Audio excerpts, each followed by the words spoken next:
Hello everyone, welcome to force academy. বন্ধুরা, তোমরা যারা স্টাফ সিলেকশন কমিশনের তরফ থেকে এসএসসি জিডি কনস্টেবলের যে ভ্যাকান্সি বার হয়েছিল, সেই ভ্যাকান্সির তুমি যদি প্রার্থী হয়ে থাকো তাহলে অবশ্যই তুমি ভিডিওটা শেষ পর্যন্ত দেখো। তোমরা প্রচুর পরিমাণে কমেন্ট করতে কি দাদা এসএসসি জিডি কনস্টেবলের পরীক্ষা কবে থেকে শুরু হবে। দেখো, পরীক্ষা তোমাদের অনেক আগেই হয়ে যাবার কথা ছিল, কিন্তু পরীক্ষার যে কোম্পানি অর্থাৎ পরীক্ষা কন্ডাক্ট করার যে কোম্পানি সেটা কিন্তু পরিবর্তন হওয়ার কারণে কিন্তু তোমাদের এইরকম দুর্ঘটনা কিন্তু ঘটেছে।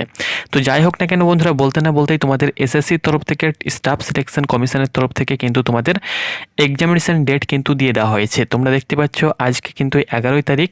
এখানে দেখতে পাচ্ছ schedule of constable GD in central armed police forces SSF and rifleman GD in Assam rifle examination 2026। এখানে ক্লিক করলেই তোমরা কিন্তু এক্সামিনেশান ডেটটা জানতে পারবে। তবে দেখো, এক্সামিনেশান ডেটটা তোমাদেরকে তো আমি বলে দেবো, তার আগে কিন্তু তোমাদেরকে অনেক কাজ করতে হবে। কারণ এর আগের মতো নয় যে তোমরা এক্সাম ডেট যেদিন থেকে সেদিন থেকে তোমাদের পরীক্ষা হবে, যে কোনো ডেটে তোমাদের পরীক্ষা পড়বে, সেরকম কিন্তু সিস্টেম নেই। এবার কিন্তু সিস্টেমটা একটু পরিবর্তন হয়েছে।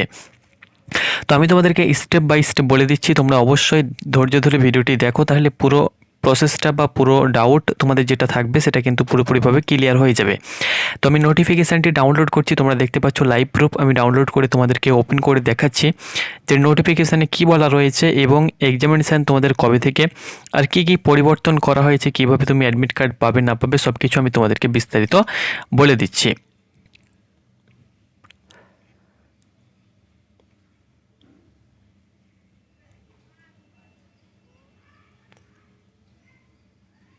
তো দেখো, আমার পিডিএফটা কিন্তু ওপেন হচ্ছে, আমি সরাসরি তোমাদেরকে ওপেন করেই দেখাচ্ছি। এখানে বন্ধুরা তোমরা অন স্ক্রিন দেখতে পাচ্ছ তোমাদের এক্সামিনেশান যে অর্থাৎ নোটিফিকেশান ডেট এটা দেখতে পাচ্ছ। এখানে সাবজেক্ট তোমরা দেখতে পাচ্ছ কনস্টেবল জিডি, তোমাদের 25,000 প্লাস কিন্তু শূন্যপদ ছিল। আশা করছি তোমরা সকলে আবেদন করেছো। আবেদন কিন্তু 3 লক্ষ প্লাস অ্যাপ্রক্স কিন্তু আমাদের রাজ্য থেকে কিন্তু জমা পড়েছে। এখানে all candidate who have registered, অর্থাৎ তোমরা যারা রেজিস্টার্ড করেছো এসএসসি জিডি কনস্টেবলে তোমাদের যে এক্সামিনেশান সেটি কিন্তু 27শে এপ্রিল অর্থাৎ এই মাসের 27 তারিখ থেকে তোমাদের পরীক্ষা শুরু হবে এবং মে মাস পর্যন্ত পরীক্ষা চলবে। তো মে মাসের ক তারিখ পর্যন্ত পরীক্ষা চলবে, এন্ড অফ মে। তোমরা দেখতে পাচ্ছ মে মাসে তোমাদের পরীক্ষা শেষ হবে। তো পরীক্ষা ক তারিখ থেকে তোমাদের শুরু হবে সেটি কিন্তু আমি তোমাদের শেষ হবে সেটি আমি তোমাদেরকে বলে দিচ্ছি। দেখো, 27শে এপ্রিল থেকে তোমাদের পরীক্ষা শুরু হবে এবং 30শে মে পর্যন্ত তোমাদের পরীক্ষা চলবে, অর্থাৎ মে মাসের 30 তারিখ পর্যন্ত কিন্তু তোমাদের পরীক্ষা চলবে। এবার দেখো, এখানে যেটি বলা হয়েছে যে তোমাদের প্রথম উইক পড়ছে 27 তারিখ থেকে 2 মে, সেকেন্ড উইক অর্থাৎ দ্বিতীয় সপ্তাহের পরীক্ষা 4 তারিখ থেকে 9 মে, তৃতীয় সপ্তাহের পরীক্ষা 18 তারিখ থেকে 23শে মে এবং চতুর্থ সপ্তাহের পরীক্ষা 25শে মে থেকে 30শে মে। 5 দিন করে দেওয়া হয়েছে। কিছু কিছু জায়গায় তোমাদের এখানে দেখতে পাচ্ছ সব সপ্তাহে কিন্তু 5 দিন করে দেওয়া হয়েছে, 18 আর 5 23, এরকমভাবেও কিন্তু 5 দিন করে সপ্তাহে পরীক্ষা হবে। ওকে, এবার দেখো তোমাদেরকে যেটি করতে হবে সেটি হলো, তুমি যদি ভাবো যে আমি প্রথম সপ্তাহে পরীক্ষা নেব অর্থাৎ 27 তারিখ থেকে 2 তারিখের মধ্যে পরীক্ষা নেব, তাহলে কিন্তু তোমাদেরকে প্রথম সপ্তাহের স্লট বুকিংটা করতে হবে। তুমি যদি ভাবো যে আমার প্রিপারেশান ঠিকঠাক হয়নি, আমি প্রথম সপ্তাহে নেব না, আমি একটু টাইম নিয়ে পরীক্ষাটা দিতে চাই, তাহলে দ্বিতীয় সপ্তাহে বুক করতে পারো। তুমি যদি ভাবো যে আমি দ্বিতীয় সপ্তাহেও দেবো না, তৃতীয় সপ্তাহে পরীক্ষা দেবো, তো তৃতীয় সপ্তাহের স্লট বুকিং তোমাকে করতে হবে।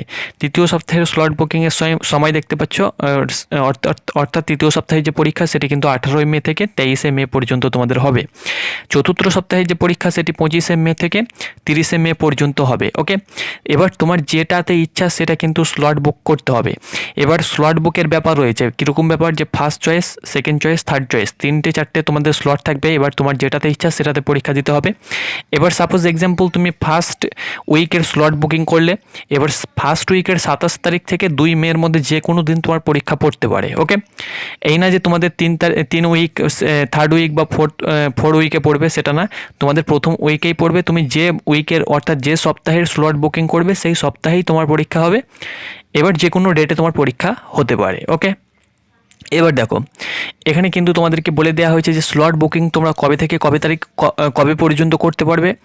দেখো, 15 দেখতে পাচ্ছ 15 হর্স অন 11 এপ্রিল 2026 টু দেখতে পাচ্ছ 17 হর্স অন 15 এপ্রিল 2026, অর্থাৎ এখানে কিন্তু বলা হয়েছে যে দুপুর 3টে 11 এপ্রিল দুপুর 3টে থেকে তোমরা কিন্তু স্লট বুকিং করতে পারবে এবং লাস্ট ডেট তোমরা দেখতে পাচ্ছ 5টা পর্যন্ত, অর্থাৎ 15 তারিখ 15 এপ্রিল 5টা পর্যন্ত তোমরা কিন্তু স্লট বুকিং করতে পারবে। অর্থাৎ আজকে তোমাদের 11 তারিখ, তোমরা 15 তারিখ পর্যন্ত কিন্তু স্লট বুকিং করতে পারবে। অর্থাৎ 4 দিনের মধ্যে কিন্তু তোমাদেরকে, আজকে নিয়ে 4 দিনের মধ্যে কিন্তু তোমাদেরকে স্লট বুকিংটা করতে হবে, তবেই তুমি কিন্তু পরীক্ষা দিতে পারবে, নচেত তুমি কিন্তু পরীক্ষা দিতে পারবে না। তো অবশ্যই তোমাদের যারা বন্ধু রয়েছে অবশ্যই SMS-টা শেয়ার করে দাও তাকে, যাতে সেও কিন্তু স্লট বুকিং করতে পারে। এবার আমি তোমাদেরকে বলে দিচ্ছি, তোমাদেরকে কিন্তু তাড়াতাড়ি স্লট বুকিং করতে হবে। সাপোজ এক্সাম্পল, তুমি যদি সেকেন্ড বা থার্ড উইকে তুমি যদি পরীক্ষা নিতে চাও, দেখা যাচ্ছে তুমি যদি লেট করো তাহলে কিন্তু থার্ড উইকের যদি স্লট বুকিং হয়ে যায় তাহলে কিন্তু তুমি থার্ড উইক তোমার অ্যাভেলেবেল দেখাবে না, তখন তোমাকে সেকেন্ড উইক বা ফার্স্ট উইক তোমাকে কিন্তু স্লট বুকিং করতে হবে।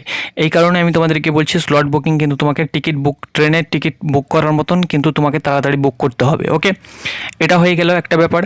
আরেকটা ব্যাপার যে তোমাকে 4 দিন কিন্তু সময় রয়েছে, আর এই মুহূর্তে কিন্তু সার্ভার প্রচুর পরিমাণে কিন্তু জ্যাম রয়েছে, সেহেতু এই মুহূর্তে তোমরা কিন্তু করতে পারবে না, তোমাদেরকে সময় মতো কিন্তু করতে হবে। ওকে, তো আশা করছি বুঝাতে পেরেছি কীভাবে স্লট বুকিং করবে, তারপরে তোমাদেরকে ভিডিও আমি দিয়ে দিচ্ছি, একটু ওয়েট করো, আমি তোমাদেরকে খুব তাড়াতাড়ি ভিডিওর মাধ্যমে জানিয়ে দিচ্ছি।